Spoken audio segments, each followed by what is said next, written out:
Bueno chicos, en esta última parte vamos a hablar de César Abraham Vallejo Mendoza, o más conocido como César Vallejo, ¿correcto? Tan importante es César Vallejo, muchachos, que en la Universidad de Salamanca, todos los años hay un curso dentro de las literaturas hispánicas que se llama Vallejología, donde se estudia de alguna manera la poesía y la trascendencia de Vallejo dentro de las letras universales. Es más, pensaría yo, ¿no es cierto?, que Vallejo se hubiera merecido el Nobel siempre y cuando, claro está, ¿no es cierto?, Vallejo no se hubiera metido a la política. Hay algo que, claro está, la Academia Sueca, ¿no es cierto?, privilegia, que no es otra cosa que la función de la literatura para cambiar el mundo, pero no a través de una vinculación política. Entonces, bueno, son cosas que pasan, pero César Vallejo nació en un pueblito pequeño del norte de Trujillo llamado Santiago de Chuco, ¿no? Y va a estudiar, curiosamente va a estudiar medicina en la Universidad de Trujillo. No va a terminar la carrera, ¿no es cierto? Y luego va a estudiar letras, ¿no? Pero hay varias anécdotas que se cuentan sobre Vallejo, ¿no? Por ejemplo, muchas de ellas están destinadas a hablar sobre la vida del mismo, ¿no? Por ejemplo, uno cuando ve a Vallejo lo ve siempre sentado con la mano en el mentón, como un poeta reflexivo, ¿no es cierto? Y en realidad Vallejo no era tanto así, ¿no? Era un poeta más bien divertido. Por ejemplo, cuando él cumplió los 17 años, ¿no es cierto?, participó del primer grupo literario, ¿no?, del Grupo Norte, ¿no?, junto con Víctor Rodríguez de la Torre, con Antenor Orrego, y ellos acostumbraban, bueno, por ejemplo, si ahora los chicos, bueno, en mi época, los chicos lo que hacían era tocar los timbres de las casas, ellos tocaban las puertas, ¿no?, cuando salían borrachos de las cantinas, ¿no es cierto?, de Trujillo, de repente a molestar un poquito en la madrugada a los vecinos, ¿no? Por ejemplo, también podemos destacar esa gran anécdota que tiene Abraham Valdelomar con Vallejo, cuando Vallejo, todo provinciano, llega a Lima y es recibido pues por Abraham Valdelomar. Claro está que Vallejo llega ya habiendo leído a Abraham Valdelomar y algunas cosas que él había escrito. Entonces Vallejo, ¿no es cierto?, un tipo muy joven, ¿no? Llega a Girón de la Unión, camina, ¿no es cierto?, por Girón de la Unión, llega al Palais Concert, donde se reunía el Grupo Colonia, y de pronto se va a topar con Abraham Valdelomar dentro de este lugar, ¿no? Abraham Valdelomar, ustedes saben que era un tipo bastante extravagante, ¿no? No solamente en el vestir, sino también en el tratar a las personas, ¿no? Él tenía una cualidad, ¿no? Cuando jóvenes poetas le entregaban poemas a Valdelomar, ¿no es cierto?, él los leía y si no les gustaba, les abría la puerta del Palais Concert y los invitaba a salir, ¿no?, porque él decía que ahí solamente se necesitaban poetas, ¿no? Pero cuando se cruzó con Vallejo y los dos se chocaron, ¿no es cierto?, y de pronto a Vallejo se le cayeron unos papeles, ¿no? Valdelomar levantó uno de ellos y va a toparse pues con el inicio de lo que sería los heraldos negros de Vallejo, ¿no? Entonces, ese día no solamente van a forjar una amistad Vallejo y Valdelomar, sino que ese día Valdelomar llevará a Vallejo a, digamos, al barrio chino a fumar opio, por ejemplo, ¿no?, como una especie de celebración o de iniciación.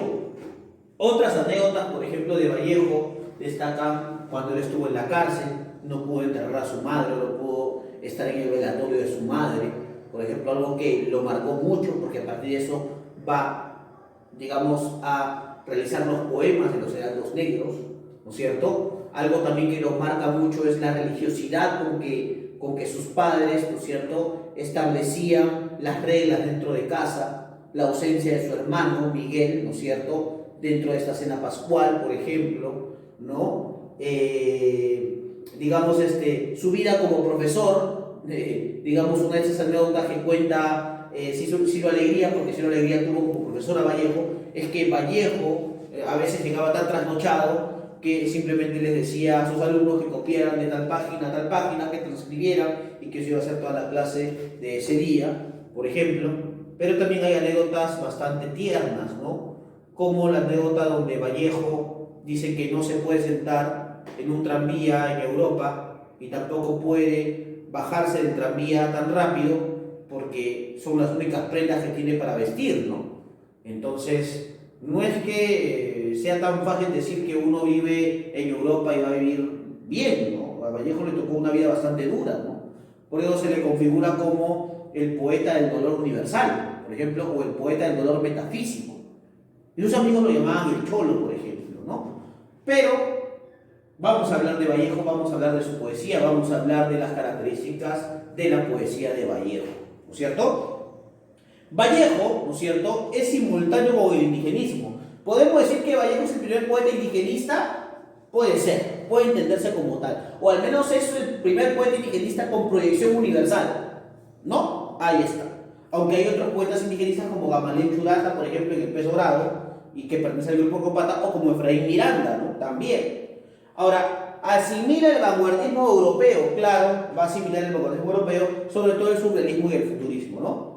Y hace alusión a elementos andinos o nativistas. Andinos por la melancolía y nativistas porque, claro, él parte de una región de la sierra de Trujillo, ¿no es cierto?, que es Santiago de Chuco. Ahora, sus temas, por ejemplo, por lo general son locales, sociales y políticos.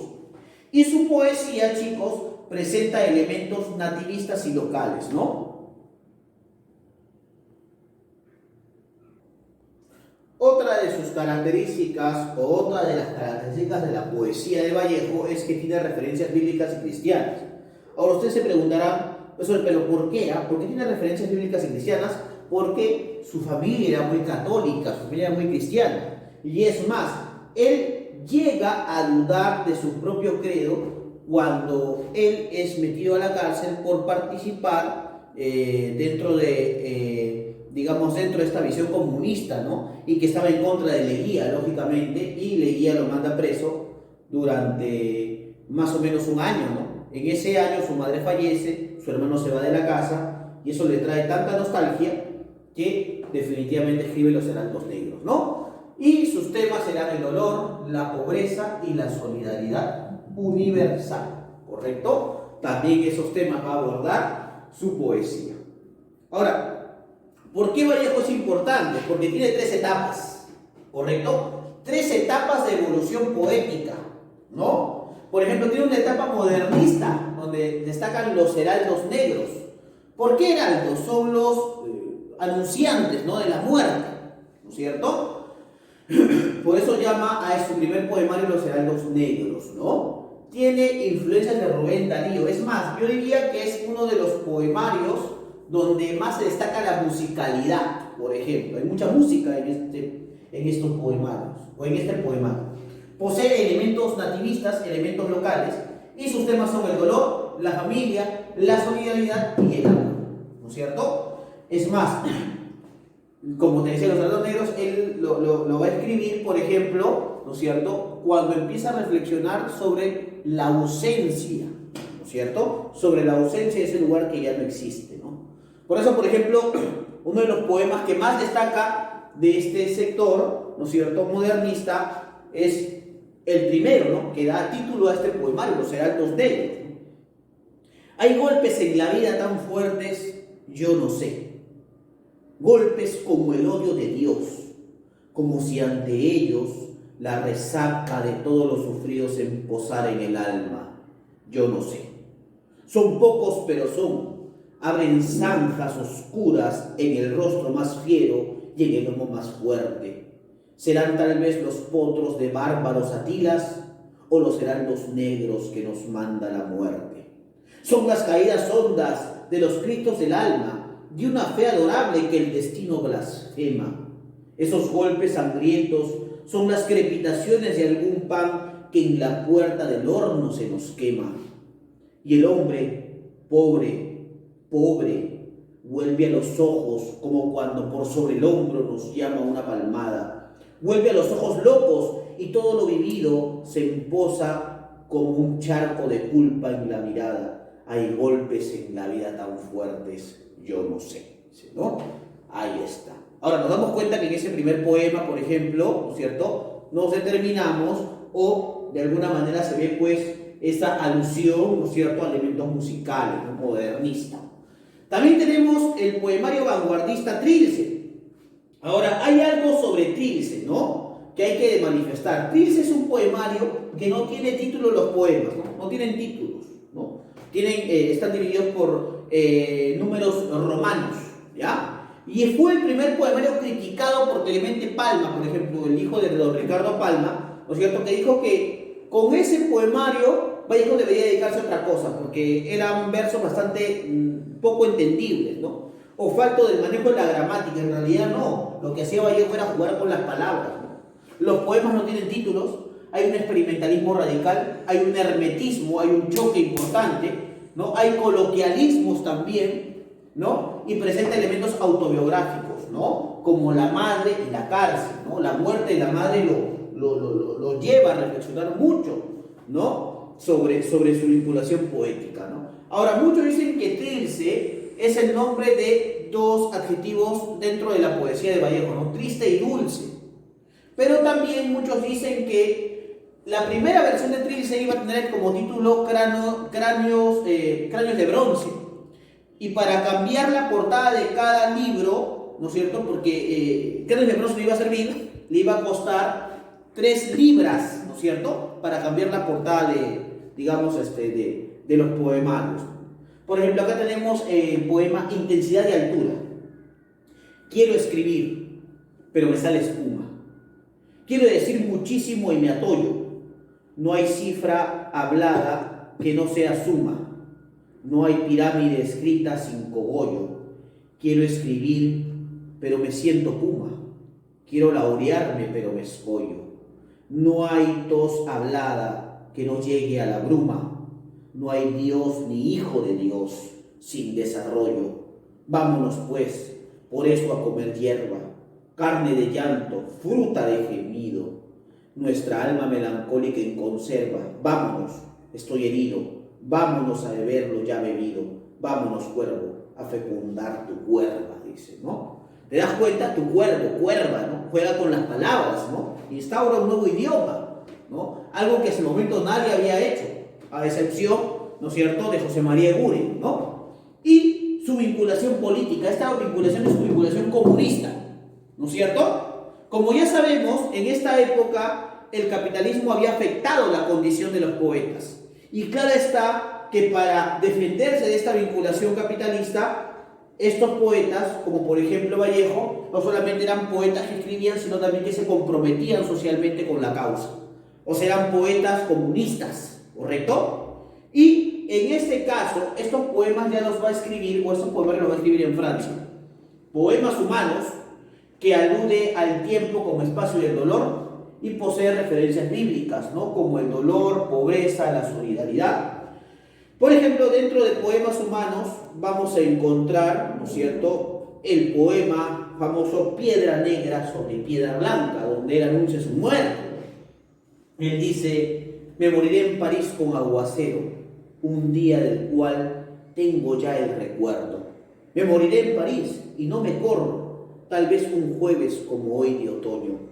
Jueves será, porque hoy jueves que proso estos versos, los húmeros me he puesto a la mala, y jamás como hoy me he vuelto con todo mi camino a verme solo. César Vallejo ha muerto. Le pegaban todos sin que él les haga nada, y le daban duro con un palo y duro también con una soga. Son testigos los días jueves y los huesos húmedos, la soledad, la lluvia y los caminos, ¿no? Poemas humanos. Y finalmente, España aparta de mí este cáliz, ¿no es cierto? Ya este poema lo escribe en alusión a la Guerra Civil Española dados en el 36, ¿no es cierto? Hay que recordar que en esta época de la Guerra Civil Española va a morir un poeta importante para letras universales, que es Federico García Lorca, ¿no es cierto? Aquí es donde aflora su pensamiento comunista y hay una crítica política muy importante. Acá, por ejemplo, vamos a encontrar el famoso poema de Vallejo, Maza, ¿no?, que es un poema acorde para estos tiempos, ¿no? Al fin de la batalla, y muerto el combatiente, vino hacia él un hombre y le dijo: no mueras, te amo tanto. pero el cadáver, ay, siguió muriendo. Se le acercaron dos y repitiéronle: no nos dejes, valor, vuelve a la vida, pero el cadáver, ay, siguió muriendo. Acudieron a él 20, 100.000, 500.000, clamando tanto amor y no poder hacer nada contra la muerte, pero el cadáver, ay, siguió muriendo. Le rodearon millones de individuos con un ruego común: quédate, hermano, pero el cadáver, ay, siguió muriendo. Entonces, y solo entonces, todos los hombres de la tierra le rodearon. Les vio el cadáver triste, emocionado, incorporóse lentamente, abrazó al primer hombre y echóse a andar. ¿Correcto? Entonces, podemos darnos cuenta, chicos, que los poemas de Vallejo no solamente tocan diversos temas, sino que por lo común las etapas de Vallejo se destacan por su vinculación del hombre, ¿no?, ante la sociedad, ante ciertas circunstancias. ¿Correcto? Yo los invito a que lean a Vallejo y conmigo será hasta otra oportunidad en las clases de literatura, ¿no es cierto? Cuídense mucho, nos vemos, chao, chao.